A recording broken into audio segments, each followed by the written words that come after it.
The wolf would not leave the dungeon.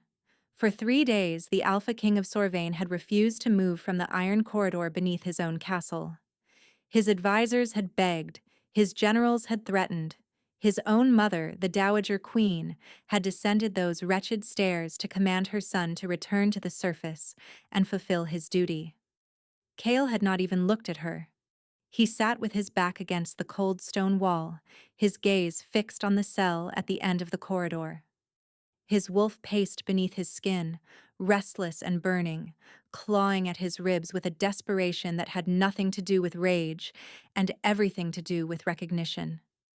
Because behind those iron bars, curled on a filthy straw pallet with chains around her wrists, was a girl the kingdom had forgotten existed, and Cale's wolf had already chosen her.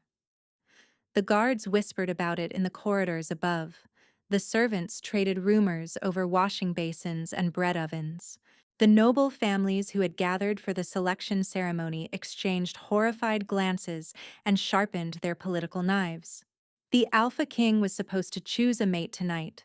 7 daughters of the most powerful bloodlines in Sorvain stood perfumed and gowned in the great tower above, each one groomed since birth for the possibility of wearing the crown. Treaties hung in the balance. Alliances that would determine the fate of the kingdom for generations waited on a single word from the king's lips. And the king was sitting in filth, staring at a prisoner. Marin did not know why the Alpha King had come. She had heard the footsteps 3 days ago.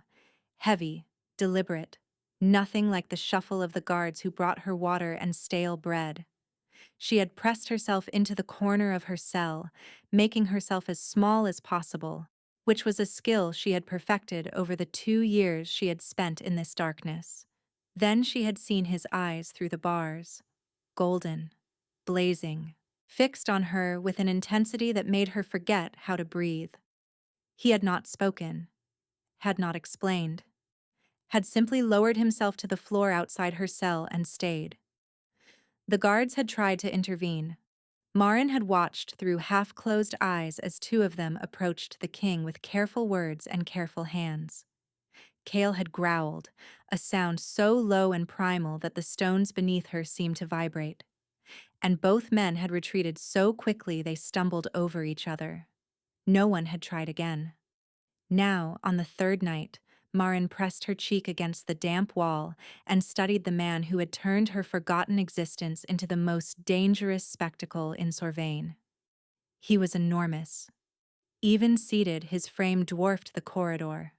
Dark hair fell past his jaw, unkempt in a way that suggested he had not slept or groomed since his arrival. His ceremonial coat, black leather worked with silver thread, was streaked with the grime of the dungeon floor. He looked nothing like the pristine, untouchable king she had glimpsed once, years ago, before the world had swallowed her whole. He looked like a man at war with himself. "You should go," Marin said. Her voice cracked from disuse. She could not remember the last time she had spoken aloud. Cale's eyes snapped to hers. Something flickered in them. Relief, she thought, though that made no sense. "You spoke," he said. His voice was rough, like gravel dragged over iron. "You have been sitting outside my cell for 3 days. Someone should say something." The ghost of something crossed his face, not quite a smile. "My advisors have said plenty." "Then listen to them. Go upstairs. Choose your queen." Marin pulled her knees tighter to her chest, the chains clinking softly. "Whatever you think you are doing here, you are wrong." Cale leaned forward, his forearms resting on his knees. "My wolf has never been wrong. Not once in 28 years. Your wolf does not know me. My wolf knew you before I descended the first step." The words hung in the stale air between them. Marin felt something stir deep in her chest, something warm and treacherous that she crushed immediately. Hope was not a luxury prisoners could afford. Above them, muffled by stone and centuries of silence, a bell began to toll. The selection ceremony was beginning. 7 women waited. An entire kingdom held its breath. And the Alpha King did not move. What no one in Sorvain knew, what Marin herself barely allowed herself to acknowledge, was that she was never supposed to be in that cell.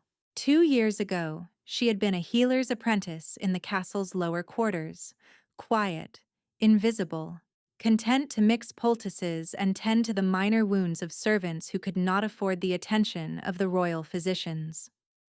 Then she had healed a dying child with nothing but her hands and a light that poured from her palms like liquid gold. The child's mother had wept with gratitude. The castle steward had watched with calculating eyes.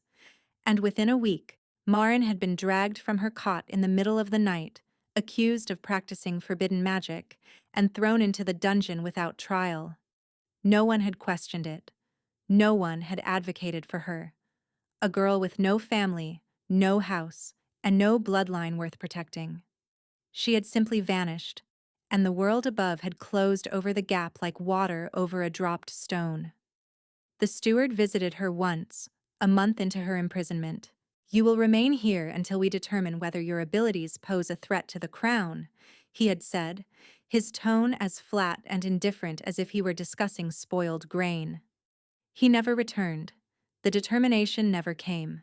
2 years passed. Marin's world shrank to a 10-foot cell, a straw pallet, and the slow erosion of everything she had once been.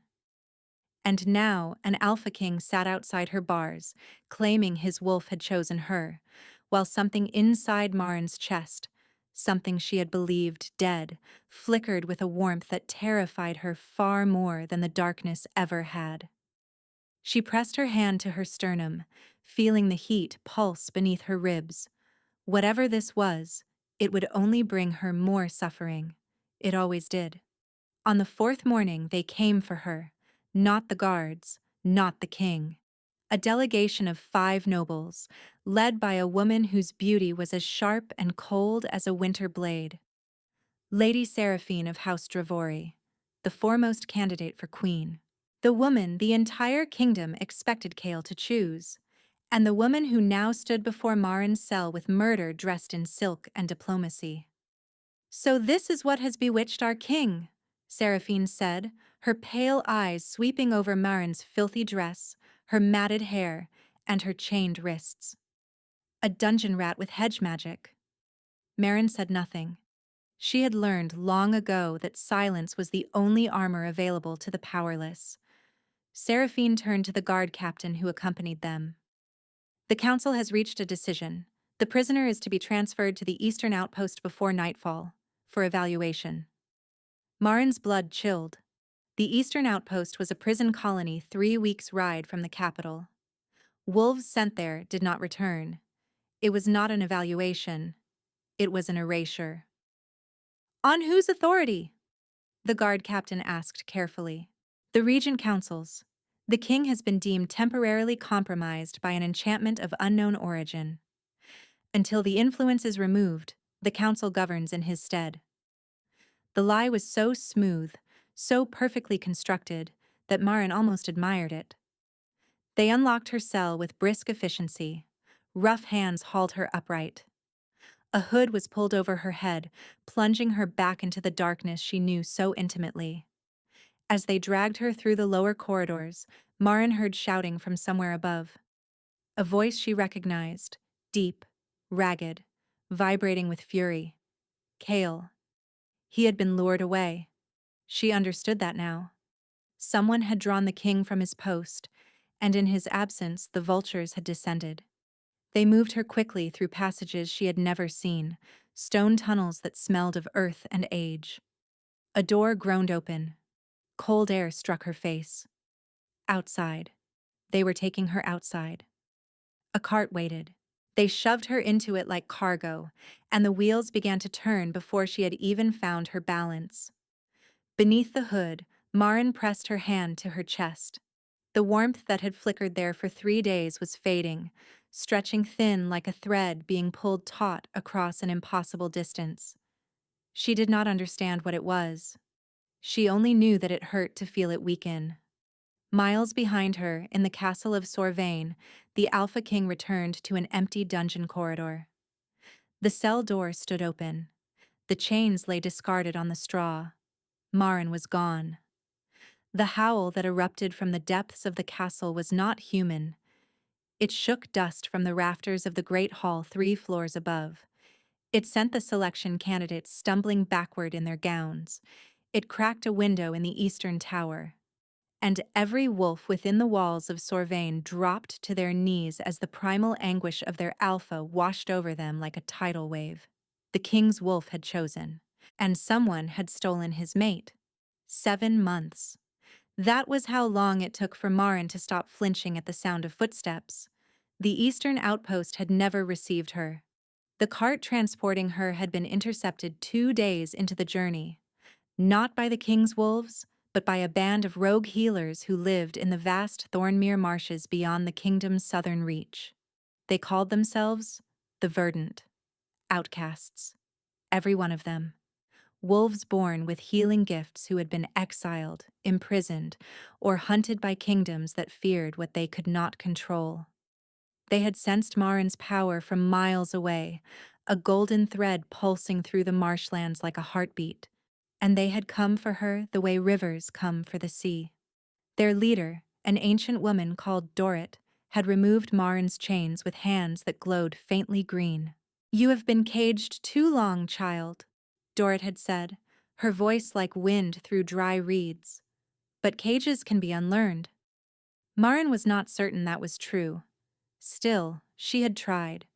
The Verdant gave her a small dwelling at the edge of their settlement, a cottage built on stilts above the marsh water, its walls woven from living reeds that whispered when the wind changed direction. They asked nothing of her except that she heal when healing was needed, and rest when rest was possible. She did both, though rest came harder. The nights were the worst. In the darkness, with the marsh sounds filling the silence, Maren would press her hand to her chest and feel the warmth that refused to die. It had not faded during the cart journey as she had feared. Instead, it had settled deeper, burrowing into some fundamental part of her like roots, finding bedrock. She did not know what it was. Dorrit had examined her once, pressing weathered fingers to Maren's sternum with closed eyes. "You carry a bond thread," the old healer had said, pulling back with an expression Maren could not read. Unfinished, unaccepted, but alive. A bond with whom? Dorrit had looked at her for a long time. "You already know the answer to that." Maren did. She simply refused to speak it. Instead, she poured herself into the work of healing. The marshlands were harsh, and the Verdant's small community suffered the injuries of a life lived at the edge of civilization. Maren set bones. She drew infection from wounds. She eased the breathing of children whose lungs struggled with the damp air. And slowly, so slowly she barely noticed it happening, she began to feel like a person again. Her body filled out with proper food. Her hair, washed clean of dungeon grime, fell in dark waves past her shoulders. Her hands, once trembling and pale, grew steady and sure. But the warmth in her chest never quieted. It pulsed strongest at night, throbbing with a rhythm that did not match her own heartbeat. Sometimes she dreamed of golden eyes in the darkness. Sometimes she woke gasping, her skin flushed, the phantom sensation of a wolf's breath against her neck so vivid she would check the shadows of her cottage before she could calm herself. The bond thread, reaching for her across hundreds of miles of forest and mountain and marshland. Reaching and never quite arriving. "He is still looking for you," Dorrit said one morning, watching Maren press her hand to her chest with a grimace. "The thread would not burn like that if he had stopped." "Then he is a fool," Maren replied. "He is a king with a kingdom to govern. He should choose his queen and forget the dungeon girl." Dorrit's expression carried the particular patience of someone who had lived long enough to recognize denial. "The wolf does not choose with the mind, child. It chooses with the soul. And a soul that has found its match does not simply forget, because forgetting would be more convenient." Maren turned away, busying herself with her herb preparations. But that night, when the warmth in her chest flared with sudden, almost painful intensity. She did not crush it down as she usually did. She let it burn, and somewhere, impossibly far away, she could have sworn she felt an answering fire. The traders came to the Verdant every few weeks, bringing salt and iron and news from the kingdom beyond the marshes. Marin usually avoided them. The less she knew about Sorvain, the easier it was to pretend she had never existed there. But on a gray morning a few weeks later, a trader's voice carried across the settlement with words that stopped her hands mid-motion over her grinding stone. "The Alpha King has dissolved the selection." Marin's pestle slipped from her fingers. She moved to the edge of the gathering where the trader, a weathered man with a cart full of dried fish and gossip, was holding court before a dozen curious Verdant members. "Refused every candidate," the trader continued, shaking his head with the relish of someone delivering scandal. "7 daughters of the great houses, and he sent them all home. The noble families are in an uproar. House Dravory has withdrawn from the king's council entirely. They are calling it an insult to every bloodline in the realm." "And the king?" Dorrit asked from beside Marin. The old woman had appeared silently, as was her habit. "Mad, they say." The trader lowered his voice, though his eyes sparkled with the drama. "He has torn apart the eastern outpost stone by stone. Personally. With his bare hands and his wolf form. When he found it empty, he executed the commander for losing a prisoner whose transfer he never authorized." Marin's legs weakened. She steadied herself against a post. "What prisoner?" someone asked. "No one knows. The king will not speak her name. But he has deployed his wolves across every province, every territory, and every village within 100 leagues. They are searching for someone, a woman, and the king has made it very clear that anyone who has harmed her or hidden her will answer to him personally." The trader paused for effect. "He has offered 20,000 gold pieces for information." 20,000. The treasury is screaming. The council is threatening abdication proceedings, and the king does not seem to care about any of it. Marin realized her hand was pressed to her chest again. The warmth was surging, pulsing with an urgency she had never felt before. 20,000 gold. He had torn apart a prison with his bare hands. He had dissolved the selection, the political cornerstone of his reign, and set his kingdom on fire, looking for her. For a dungeon rat with hedge magic. "Mistress Wren." Dorrit's voice was quiet beside her. The old healer had given Marin the false name herself, and never once asked for the real one. "Your hand." Marin looked down. Her palm was glowing. Faint, barely visible in the gray morning light, but unmistakable. Golden light leaked between her fingers where they pressed against her sternum. She clenched her fist and shoved her hand behind her back. "It means nothing," Marin said. "It means everything," Dorrit countered gently. "And I think you know that." That night, Marin lay awake in her reed cottage, staring at the ceiling while the marsh sang its endless chorus around her. He had not chosen another. He had not forgotten. He was burning his kingdom to the ground to find her. And the bond thread in her chest was pulling so hard it felt like it might crack her ribs open. "Stop," she whispered to the warmth. To him. To the impossible connection that refused to release her. "Please stop. You do not even know me." The warmth flared hotter in response. It felt like an argument. 3 weeks after the trader's visit, the stranger arrived at the Verdant. He came alone, which was either very brave or very foolish in the Thornmere marshes.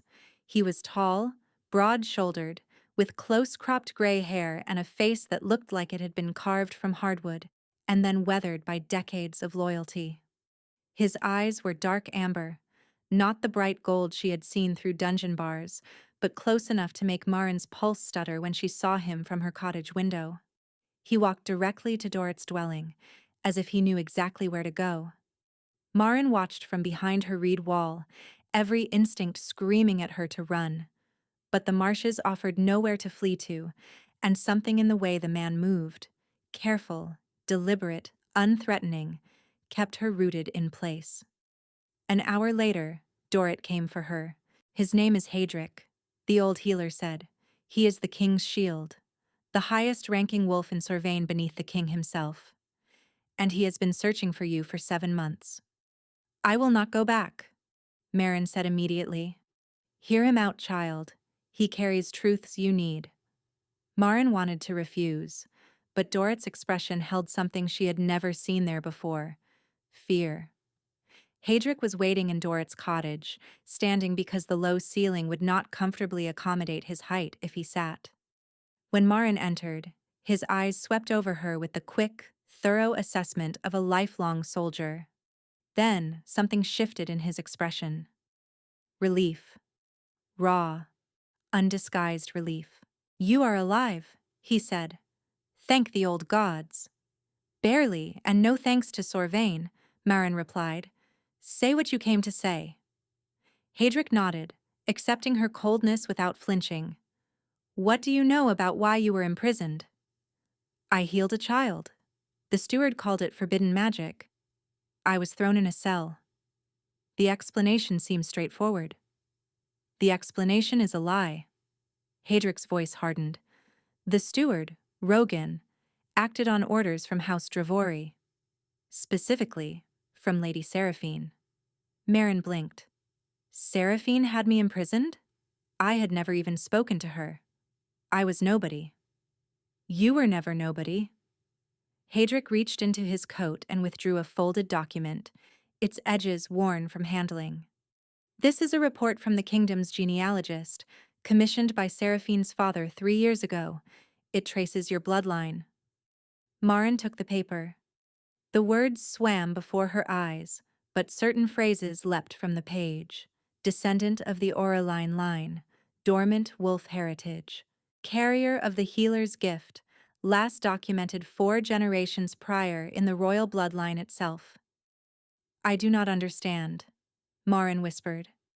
Your mother was a wolf-born who suppressed her nature and fled the capital before you were born. Your bloodline is not common. It is among the oldest in Sorvain, older even than the Dravoris. And your healing gift is not hedge magic. It is a royal trait that has not manifested in over a century. The document trembled in Marin's hands. Why would Seraphine care about any of this? Because the bond between a true-blooded wolf and an alpha king is not something that can be competed with. Seraphine's family has been positioning her for the crown since she was a child. If you existed freely within the castle, the risk of the king's wolf recognizing you was too great. So they buried you, removed you before the bond could form. Marin's legs gave way. She sank onto Dorrit's bench, her mind reeling. They had not imprisoned her for her magic. They had imprisoned her because of what she was, what she might become. They had stolen 2 years of her life, her freedom, her identity, her sense of self, to eliminate a political threat she never knew she posed. The king knows none of this, Heydrich continued. He discovered your existence by accident. 3 months before the selection, a guard rotation error left the dungeon short-staffed. Kale personally inspected the lower levels and found a prisoner with no trial record, no sentencing documentation, and no legal basis for confinement. He demanded answers. None were provided. He began investigating. And then his wolf caught your scent through the corridor, and everything changed. Marin remembered that moment. The heavy footsteps, the eyes through the bars, the overwhelming presence that had turned her forgotten cell into the center of the kingdom's attention. He sat outside my cell for 3 days, she said quietly. His wolf recognized you instantly. Kale fought it at first. He thought it was impossible, a mate bond with a prisoner he had never met. But the wolf would not yield. It has never yielded. Not for 1 moment in 7 months. The warmth in Marin's chest blazed with sudden heat, as if confirming every word. Hadrick's expression shifted then, and the relief that had softened his features dissolved into something grim. There is more, and it is not good. He placed a second document on the table. A letter, sealed with dark wax stamped with the Dravori serpent. We intercepted this from a courier 2 weeks ago. Marin read it. The healer has been located in the southern marshes. Dispatch the fangs. No survivors, no witnesses. The selection must be reinstated before the solstice. SD. The letters blurred as Marin's vision tunneled. The fangs are Dravori assassins, Hadrick said. The finest killers in the kingdom, and based on our intelligence, they are already in the marshlands. Through the cottage wall, the marsh wind shifted direction, and somewhere in the reeds, something that was not an animal moved through the water without making a sound. The attack came at dusk, when the marshlight turned everything to shadow and the water swallowed sound like a living thing. Marin was still in Dorrit's cottage when the first scream split the air. Not a scream of surprise, a scream that was cut short, bitten off at its peak, like a snapped branch. Hadrick moved before the sound had finished dying, his body coiled with the trained instinct of a wolf who had spent 30 years protecting kings. He seized Marin's arm and pulled her toward the back of the cottage. "How many exits?" he demanded. "One door. One window over the water. The window. Now." A second scream erupted from the settlement, followed by the unmistakable sounds of violence, steel on bone, bodies hitting water, the guttural snarls of wolves in combat. "The Verdant are healers," Marin gasped as Hadrick shoved her toward the window. "They cannot fight. They have no warriors." Which is exactly why the Dravoris chose to strike here. Hadrick's form blurred, his body expanded, clothing shredding as a massive dark-furred wolf replaced the man who had stood there a heartbeat before. He positioned himself between Marin and the cottage door, fangs bared, every muscle trembling with readiness. The door exploded inward. 2 wolves surged through the opening, their pelts black as pitch, their eyes flat and trained. Dravori fangs. They moved in perfect coordination, one high, one low, closing the space with lethal efficiency. Hadrick met the first mid-lunge. The impact shook the cottage walls. Reed and timber groaned as 2 massive bodies collided, jaws snapping, claws tearing. The second fang circled wide, ignoring the fight entirely. Its eyes were locked on Marin. She scrambled backward, her spine hitting the window frame.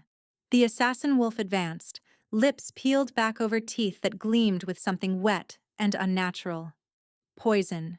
The same coated blades the Dravoris were famous for, applied to their wolves' fangs. One bite would be enough. Marin's hand flew to her chest.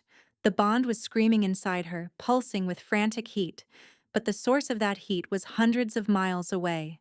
No help was coming. Not in time. The wolf lunged, and Marin's hands came up without thought. The golden light erupted from her palms with a force that shocked even her. It was not the gentle glow she had used to heal children and mend bones. This was something raw and primal, a wall of radiance that slammed into the attacking wolf and hurled it through the cottage wall in an explosion of shattered reeds. The wolf hit the marsh water with a yelp that dissolved into silence. Marin stared at her hands. They were blazing, golden light pouring from her skin like she had swallowed the sun. The power roared through her veins, demanding release, demanding more. From outside, she heard Dorrit's voice rise above the chaos. The old healer was chanting. Not a healing song, but something older. Something that made the marsh water churn and the reeds bend inward like closing fingers. Hadrick dispatched his opponent with a savage twist of his jaws and shifted back to human form, bloodied and breathing hard. "How many?" Marin demanded. "I counted 8 entering the settlement. There will be more on the perimeter." Hadrick wiped blood from his mouth with the back of his hand. "Your power. Can you do that again?" Marin looked at her glowing hands. The light was already fading, the initial surge of adrenaline draining away. Her legs trembled. Her vision blurred at the edges. I do not know. Then we need to move. They climbed through the shattered wall into the marsh. The settlement was burning, small fires dotting the stilted dwellings like fallen stars. Marin could see verdant healers huddled in groups, their green-tinged magic forming weak barriers against the circling assassin wolves. They were losing. Marin's feet hit the wooden walkway, and she ran toward the nearest cluster of healers. 3 verdant women surrounded an injured man, their protective barrier flickering as 2 fangs prowled just beyond its reach. Get behind me, Marin commanded. The women stared at her. One of them opened her mouth to protest. Marin did not wait. She thrust her hands forward, and the golden light poured out of her in a wave that swept across the walkway like dawn breaking over the horizon. The 2 assassin wolves recoiled, their poisoned fangs snapping at empty air as the radiance drove them backward, searing their dark pelts. One fled into the reeds, the other held its ground, snarling. Marin pushed harder. The light intensified. She could feel it draining her, pulling from some well deep inside her chest that was not bottomless, that was in fact emptying with terrifying speed. But the wolf retreated. Step by step, it backed away, then turned and vanished into the darkness. A cheer rose from the healers. It died almost immediately. From the far edge of the settlement, where the reeds grew tallest and the water ran deepest, a figure emerged. Not a wolf. A woman, tall and lean, dressed in black leather that seemed to absorb the firelight. Her face was bare. No mask, no concealment.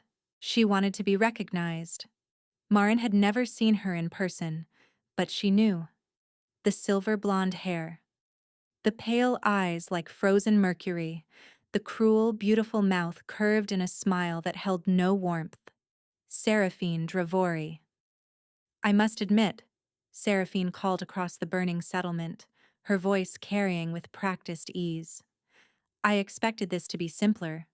A forgotten girl hiding among swamp witches. How difficult could it possibly be?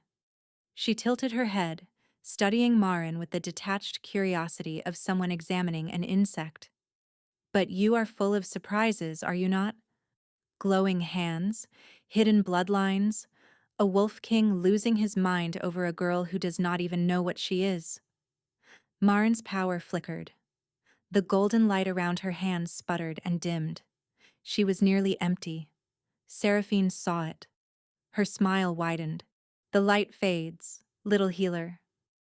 And when it does, my fangs will finish what they started. She raised one elegant hand, and from the darkness behind her, more shapes materialized.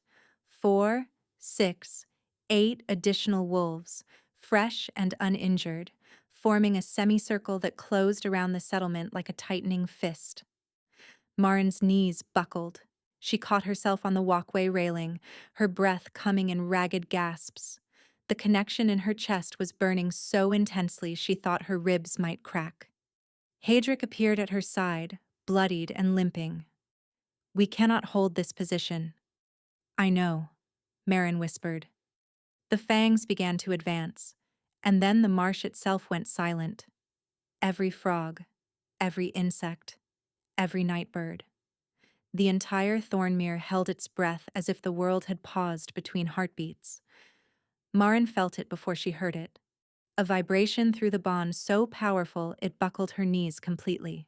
She hit the walkway hard, gasping, her hand clawing at her chest as the warmth inside her detonated into an inferno. He was here. The howl came from the north. It rolled across the marshlands like a living thing, deep and vast and carrying a fury so ancient it seemed to predate language itself. The water trembled. The reeds flattened.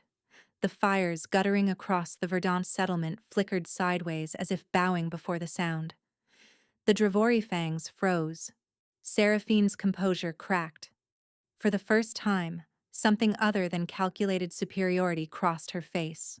Fear. Fall back, she commanded. Form defensive. She never finished. The reeds on the northern bank exploded outward as a wolf the color of midnight crashed through them like a battering ram through paper.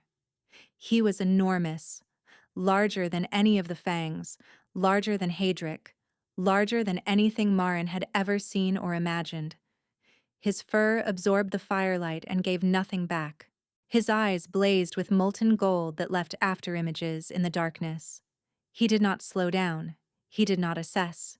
He did not strategize. He simply destroyed. The first fang died before it could turn. The second managed a single snap of its jaws before those massive black paws crushed it into the walkway. The third and fourth broke formation and fled, but the dark wolf was faster, catching one by the haunch and sending it spiraling into the marsh water with a sound like a tree splitting. Behind him, more wolves poured from the reeds, dozens of them, the king's guard, their pelts ranging from silver to brown to russet, flooding the settlement with disciplined precision.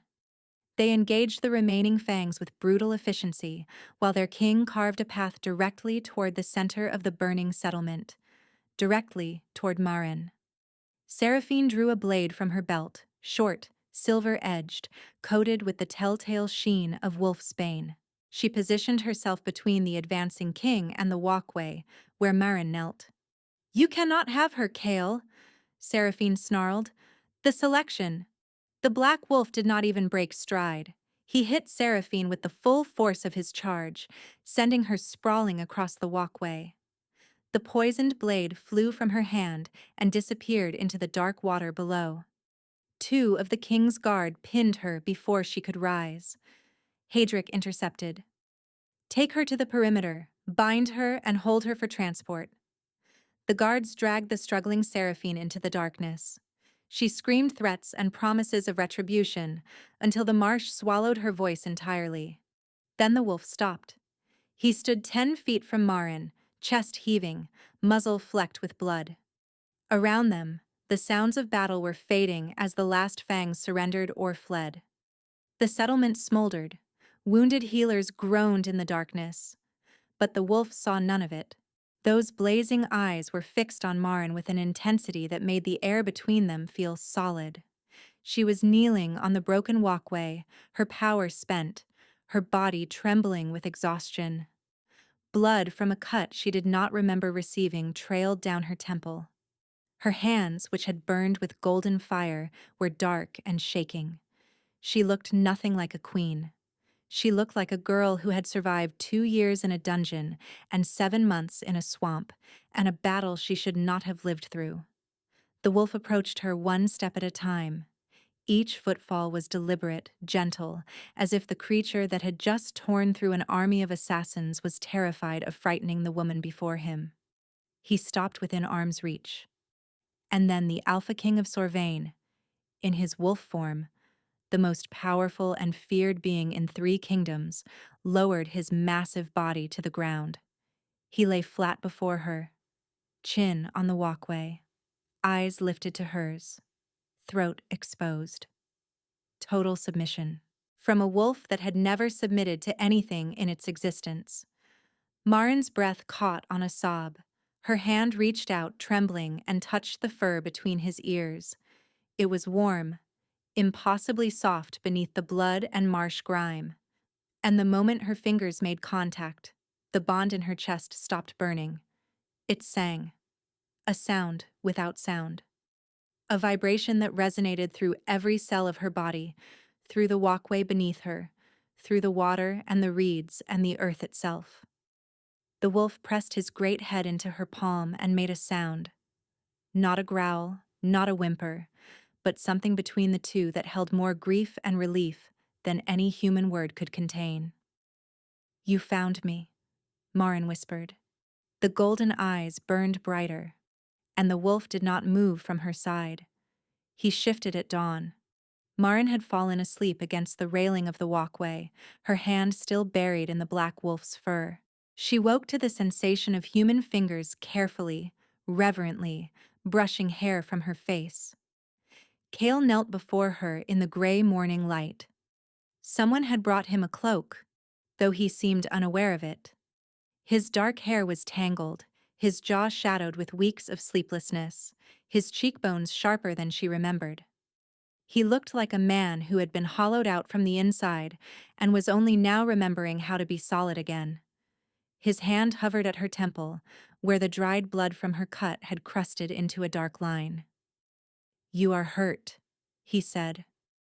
His voice was quiet, stripped of all authority. This was not the Alpha King speaking.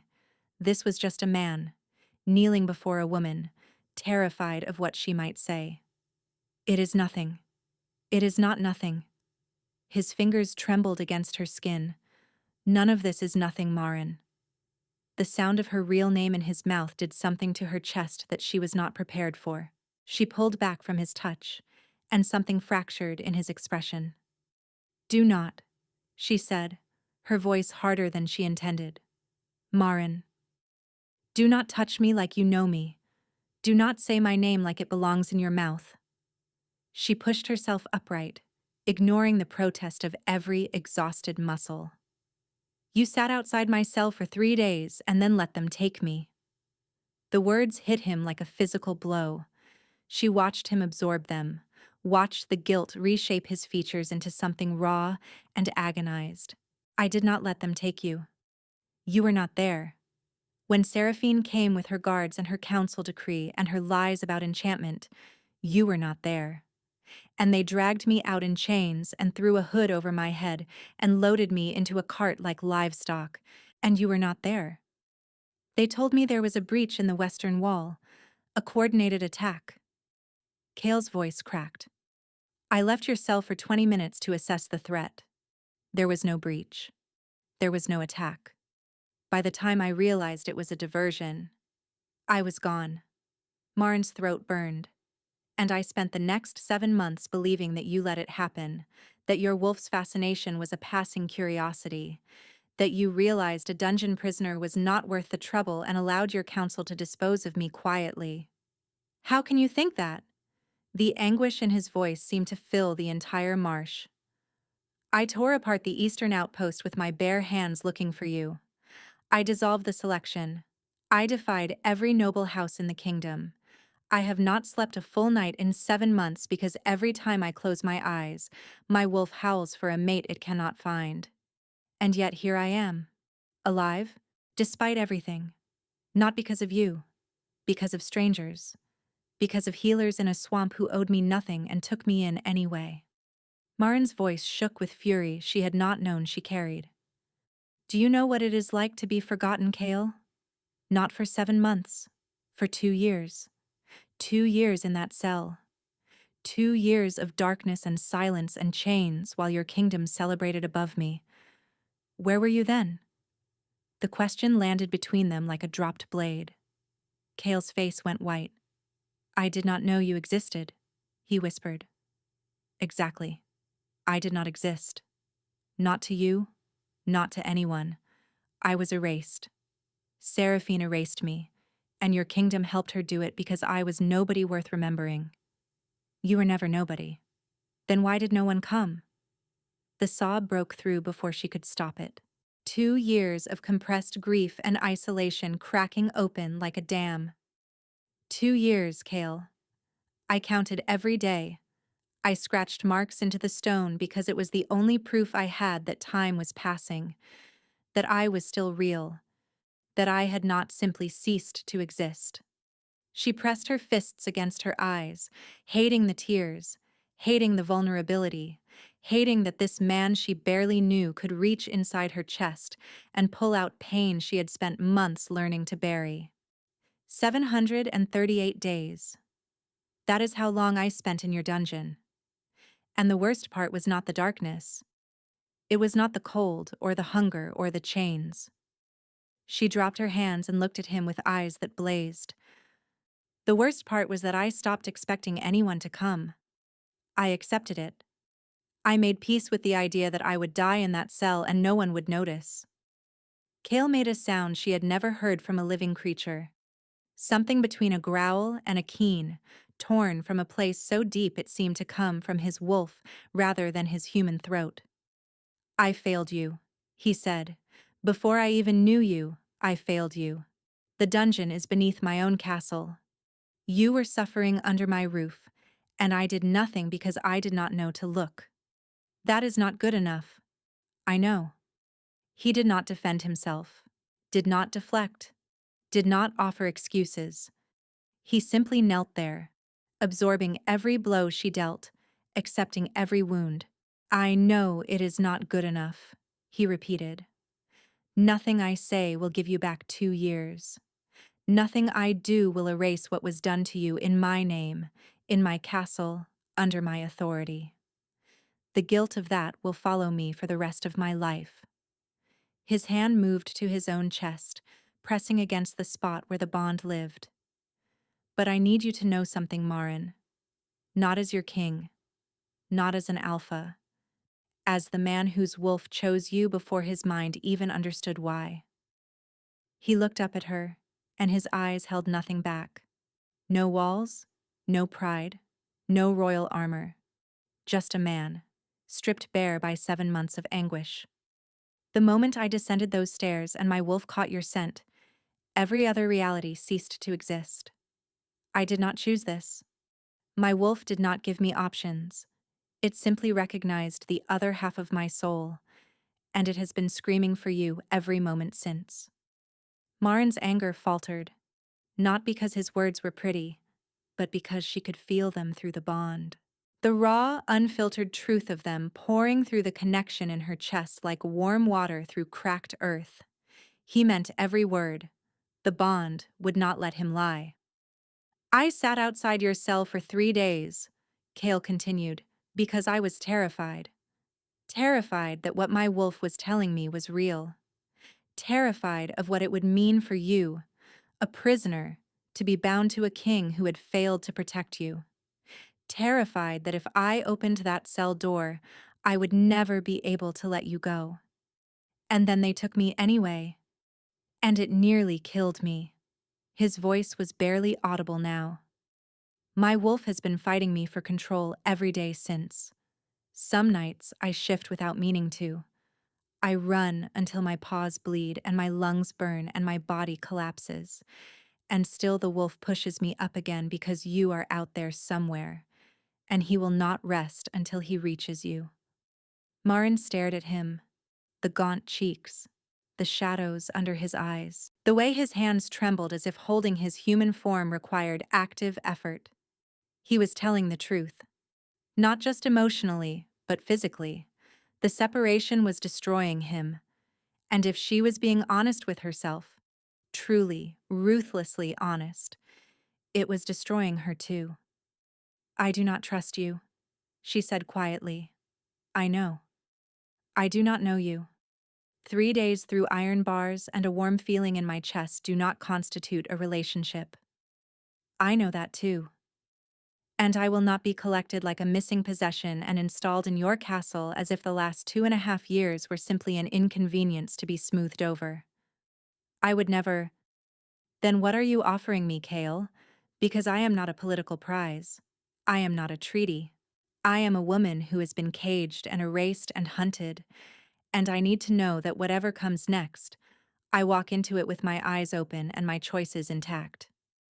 Cale was quiet for a long moment. The marsh sounds filled the silence, water lapping, reeds whispering, the distant calls of waking birds. I am offering you the truth, he said finally. Every part of it, no matter how ugly. I am offering you my protection, not as a cage but as a choice you can accept or refuse. And I am offering you the one thing I have never given anyone.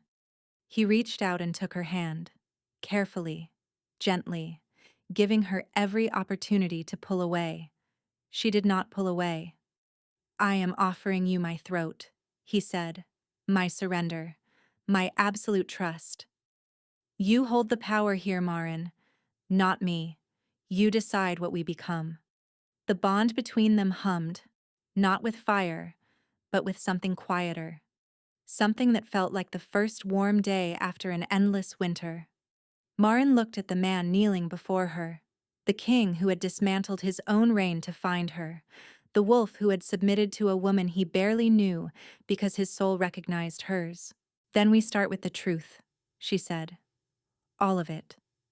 And you do not touch me again until I say you can. Kale's eyes glistened. Agreed. And if I decide that I cannot do this, that the bond is not enough, and the damage is too deep, you let me go. You let me walk away, and you do not follow. Something shattered behind his eyes, but he nodded. If that is what you choose, I will honor it, even if it kills me. Marin studied him for a long time. Then she released his hand and stood. Get up, she said. Kings do not kneel in swamps. The ghost of a smile crossed his ravaged face. This one does. But he rose, and when he stood before her, towering and broken and impossibly, infuriatingly sincere, Marin felt the smallest crack form in the wall she had built around her heart. She did not let him see it, but the bond knew. And somewhere deep inside her chest, it sang. They traveled north for 3 days. Kale had wanted to leave immediately, but Marin had refused to abandon the Verdant without ensuring the wounded were stabilized. She spent the first day moving between injured healers, her golden light dimmer than before but steady, closing wounds and drawing poison from wolf bites, while Kale watched from a distance he clearly found agonizing. He kept his word.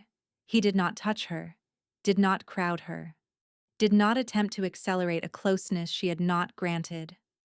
But his wolf was another matter entirely.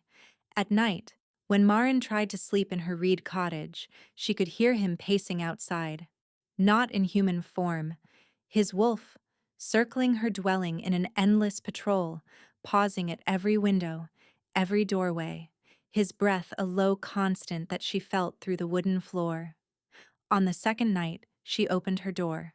The black wolf sat 5 feet from her threshold, massive and still, eyes reflecting the marsh moonlight. You are keeping me awake, Marin said. The wolf's ears flattened with something that looked remarkably like guilt. If you are going to guard me, at least do it quietly. She turned back inside, leaving the door open. After a long pause, the wolf padded to the threshold and lay down across it, his enormous body blocking the entrance entirely.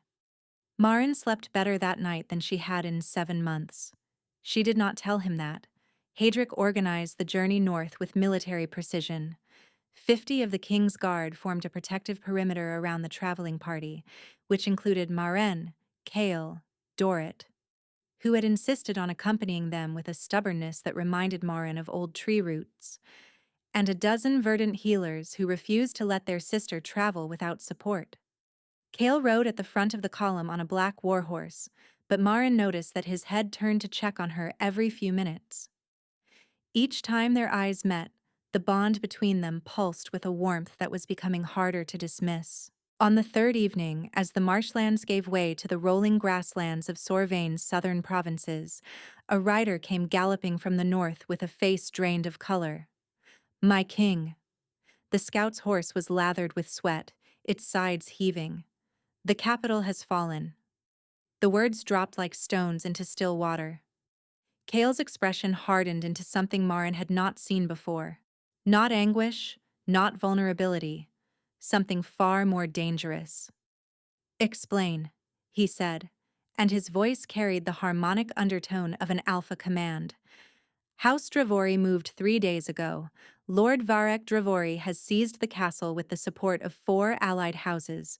They are claiming the throne under an ancient succession law, that an alpha who refuses the selection forfeits his right to rule. That law has not been invoked in 600 years, Heydrich growled. Lord Varek has the High Council's seal. Whether it is legitimate or coerced, the result is the same. He controls the castle, the treasury, and the capital garrison. Kale's horse stamped beneath him, responding to the rage that radiated from its rider. There is more, my king. The scout hesitated.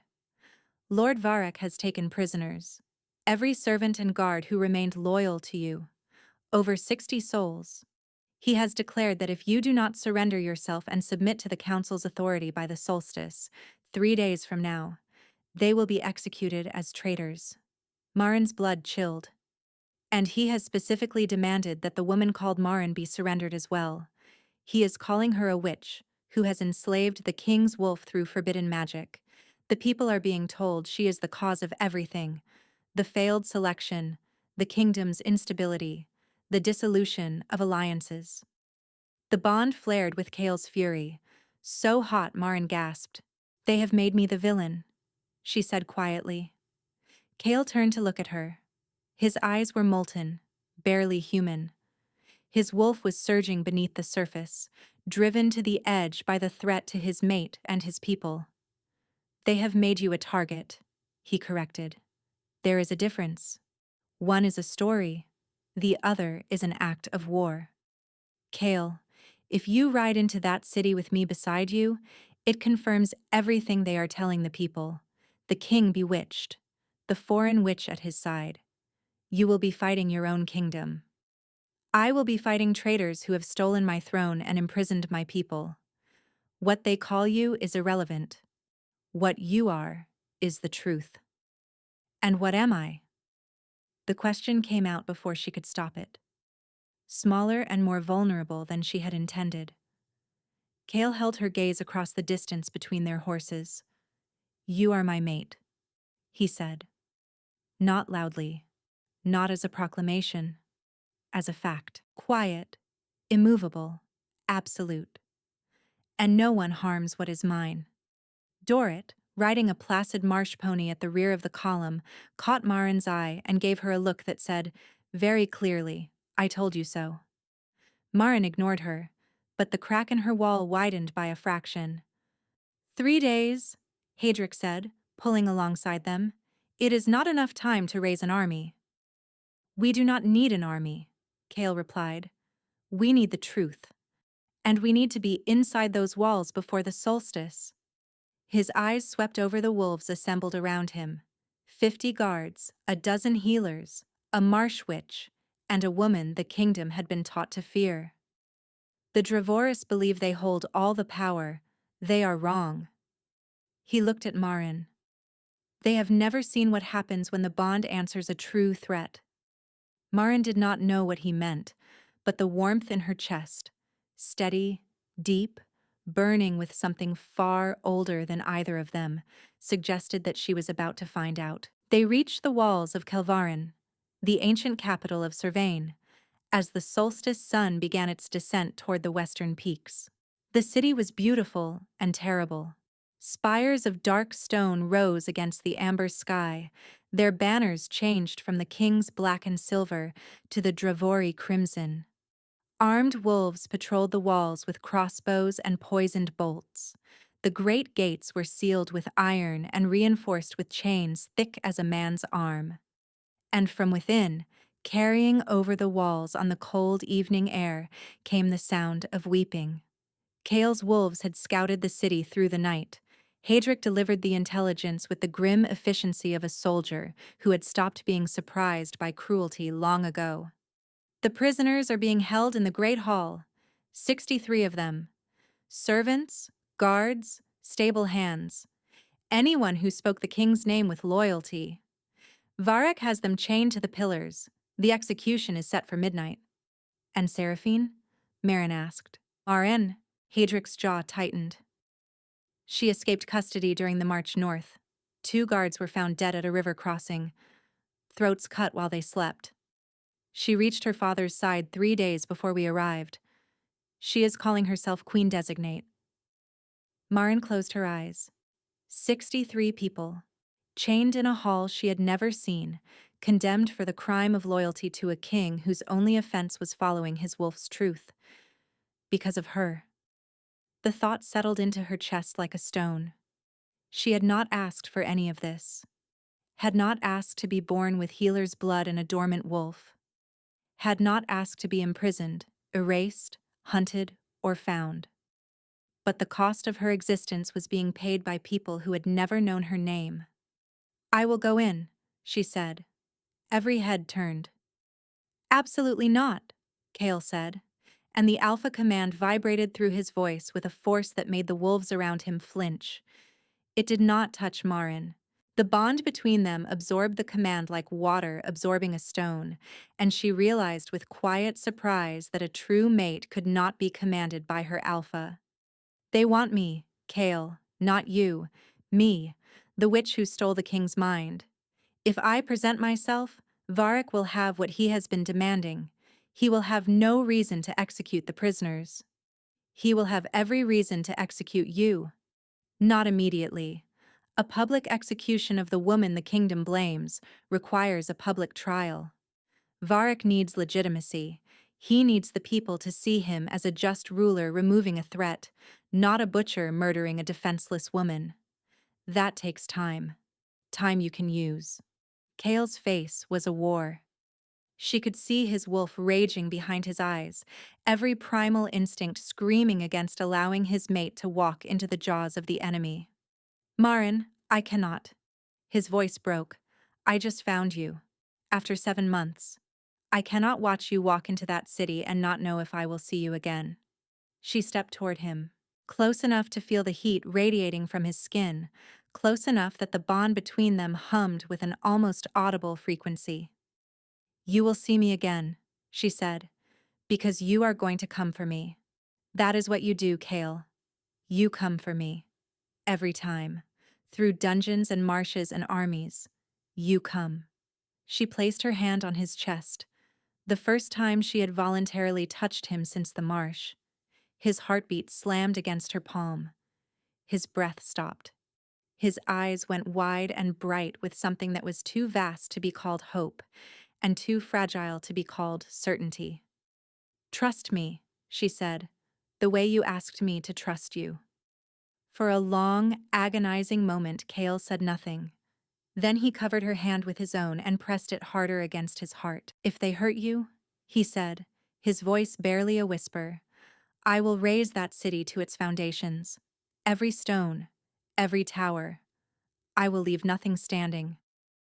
I know, Marin said. That is why they will not hurt me, because they know it too. She turned to Hadric. Open a channel. Tell Varric the witch is surrendering. The great gates of Kelveran opened for Marin alone. She walked through them in the simple healer's dress she had worn in the marshes, her dark hair loose, her hands empty. No weapons, no armor, no escort. The bond in her chest stretched taut as a bowstring as each step carried her farther from Kale. She could feel his anguish bleeding through, a howl trapped in human form, a wolf clawing at the inside of a man who was using every ounce of his willpower to honor his mate's request. Dravori soldiers flanked her the moment she crossed the threshold. Rough hands seized her arms. Chains, iron, heavy, familiar, were clamped around her wrists. Welcome back to captivity, one of the soldiers muttered. Comfortable, is it? Marin said nothing. She let them lead her through the streets of a city she had never seen as a free woman. Citizens lined the roads, staring at the girl they had been told was a monster. Some faces held hatred, some held confusion. A few, buried in the back of the crowd, held something that might have been sympathy. The great hall of Kelvarin was vast. Pillars of dark stone rose to a vaulted ceiling lost in shadow. And chained to those pillars, 63 prisoners lifted their heads as Marin was dragged inside. Lord Varric Dravori sat on the stolen throne. He was a large man, broad and graying, with the calculating eyes of someone who viewed people as currency. Beside him stood Seraphine, her silver blonde hair arranged in the elaborate coils of a queen. The witch delivers herself. Varric's voice echoed through the hall. How convenient. Release the prisoners, Marin said. You have what you demanded.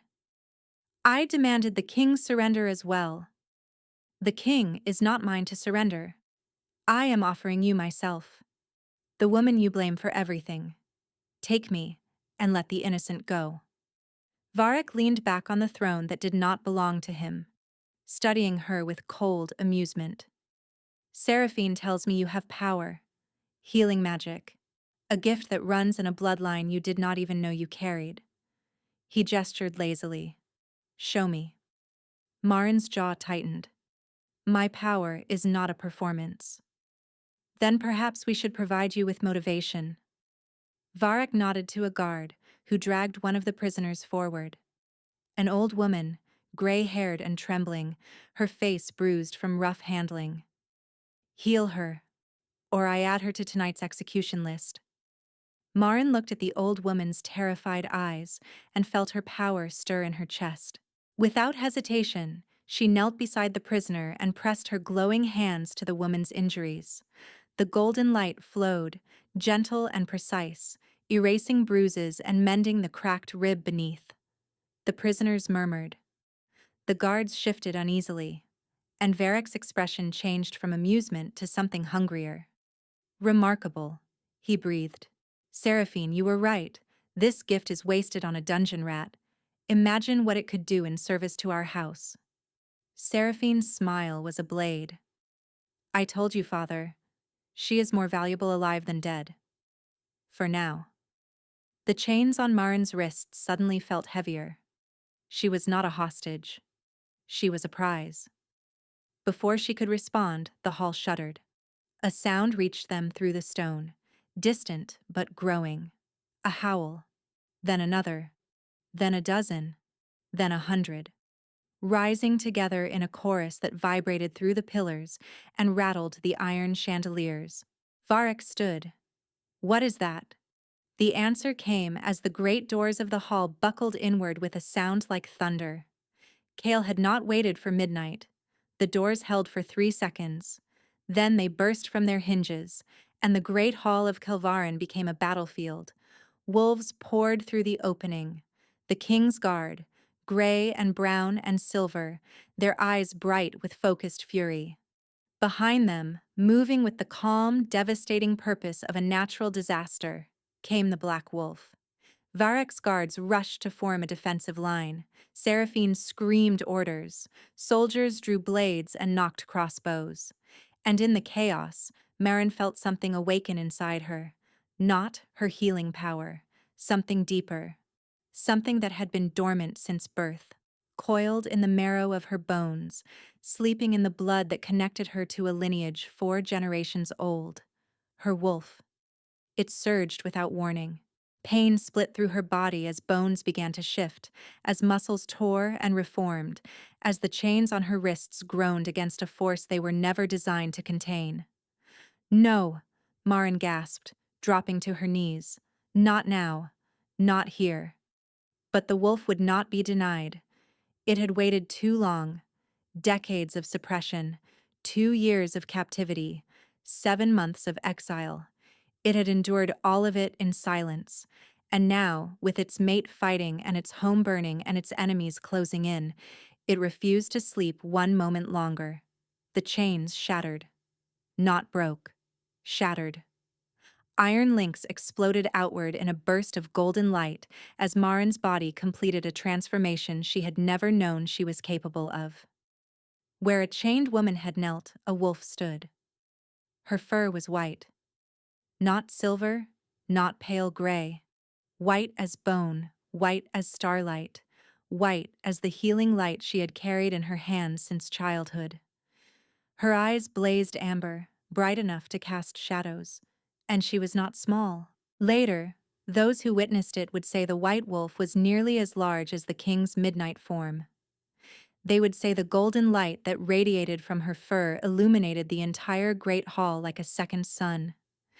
They would say that when she lifted her head and howled, the sound was not a war cry. It was a homecoming. Across the hall, the black wolf stopped mid-battle.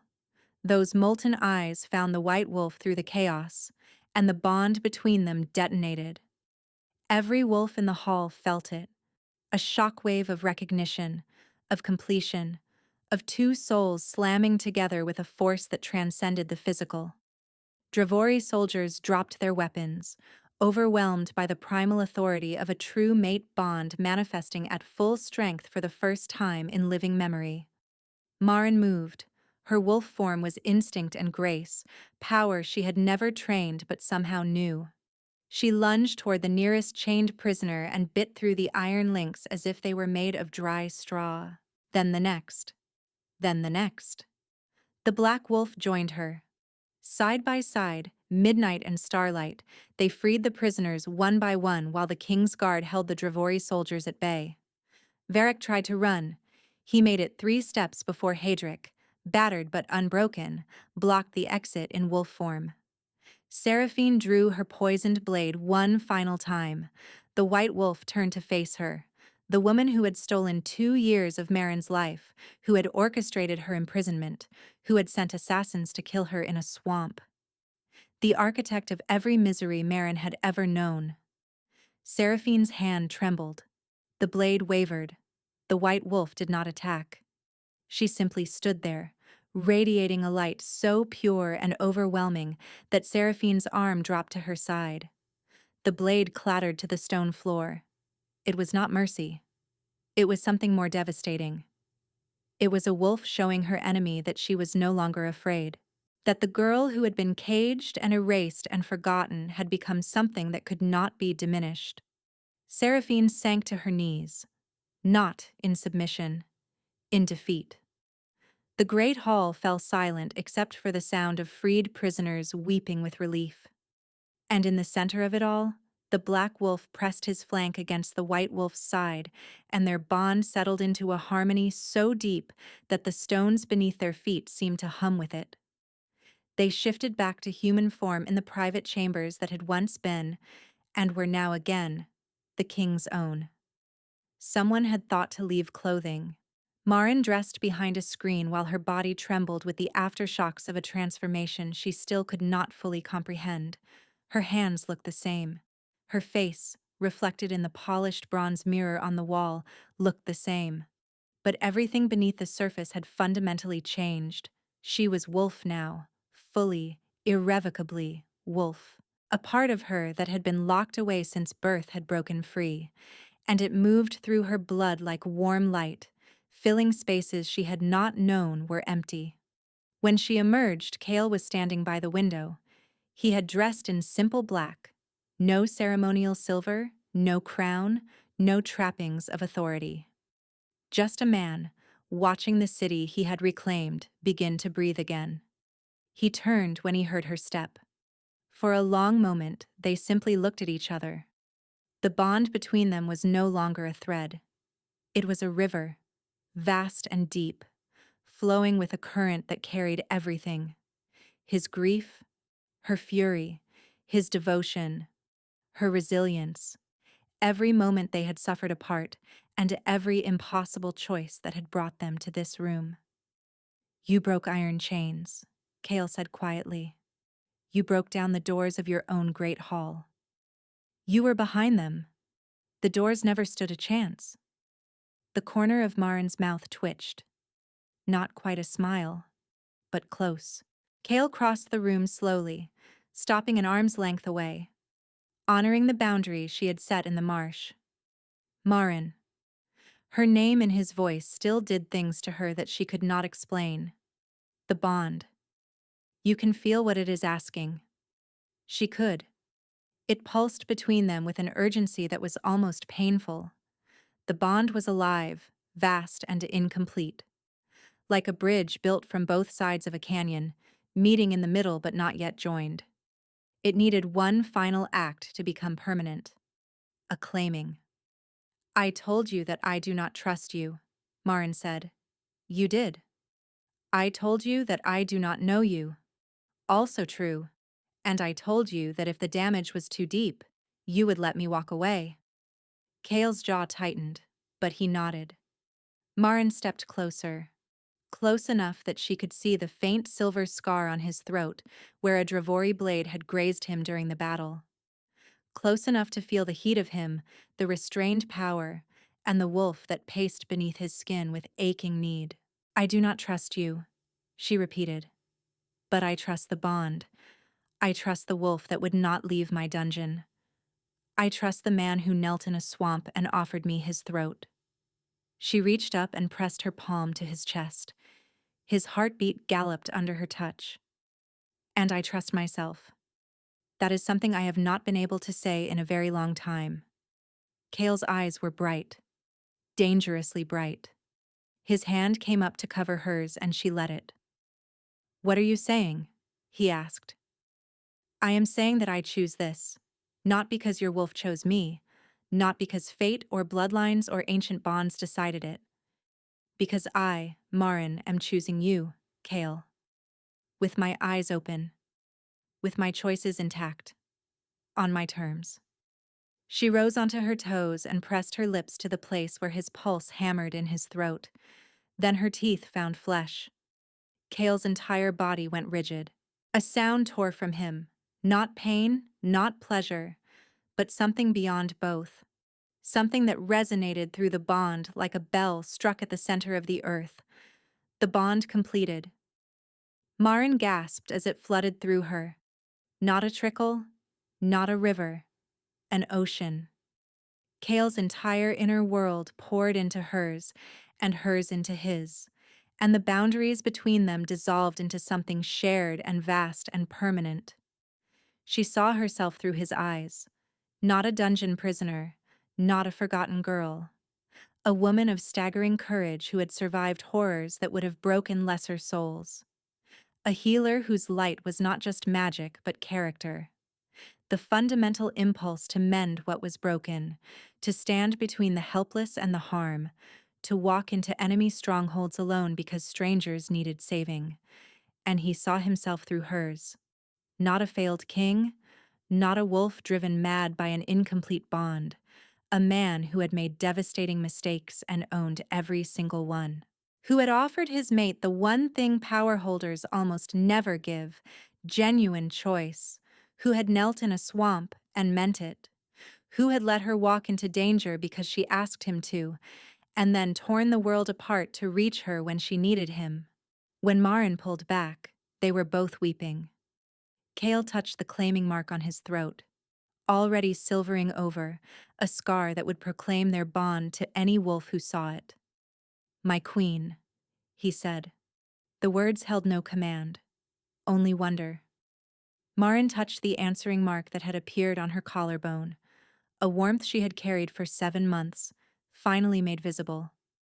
"My king," she replied, "but if you ever make a major decision without consulting me, I will bite you again."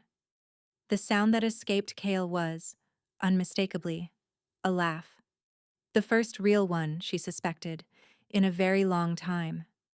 He pulled her into his arms and she let him.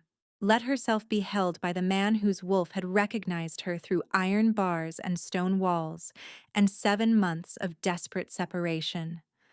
Let the bond settle around them both like armor and warmth, and the unshakable promise of a future they would build together. Below them, the city was healing.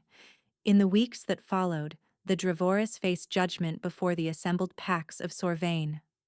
Lord Varek was stripped of his title and exiled to the barren reaches beyond the kingdom's northern border, condemned to live without pack, without name, without the power he had schemed a lifetime to seize. Seraphine's fate was argued fiercely. Many called for execution. Marin, to the shock of the court, spoke against it.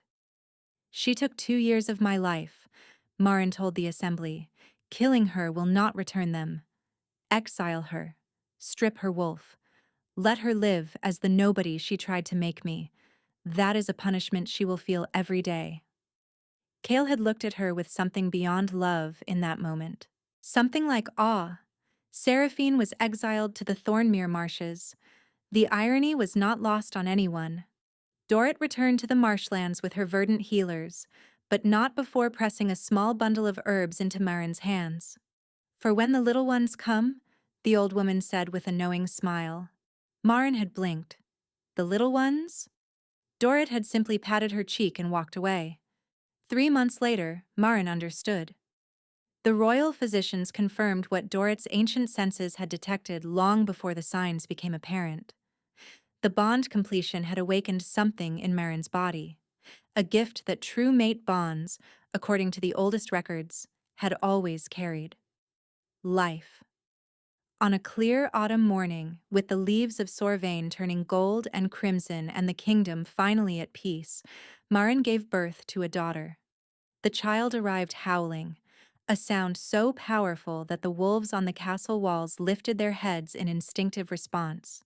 She had her father's dark hair, her mother's amber-flecked eyes, and when the royal physician placed her in Kale's arms, the Alpha King of Sorvain, who had faced assassins and armies, and the destruction of his reign without flinching, wept without shame.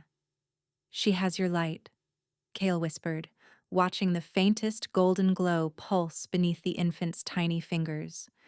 "The healer's gift." Marin, exhausted and radiant, reached up to touch the claiming mark on his throat. It warmed under her fingers, as it always did. "She has your stubbornness," Marin replied. "She refused to arrive on the physician's schedule." Kale laughed and pressed his forehead to hers, their daughter cradled between them. "Thank you," he murmured, "for surviving, for fighting, for choosing me even when I gave you every reason not to." Marin closed her eyes. She thought of the dungeon, the darkness, the 738 marks scratched into stone. She thought of the marshes and the burning thread in her chest, and the impossible journey that had brought a forgotten girl from a cell to a throne. "You sat outside my bars for 3 days," she said softly. "Your wolf knew before either of us did. I think I was always going to choose you, Kale. I just needed to be free enough to make the choice mean something." Outside their window, the wolves of Sorvain began to howl, not with anguish, not with rage, but with the deep, resonant joy of a pack that had found its center again. And in the great tapestry of the kingdom's history, a new thread was woven in gold and midnight black. The story of a girl who was forgotten by everyone except the wolf who found her. Of a king who dismantled his throne to reach the woman his soul had chosen. Of a bond that survived dungeons and betrayal and 7 months of impossible distance. They had found each other in the darkest place imaginable, and they would never be parted again. Thank you so much for listening. I hope you enjoyed this story.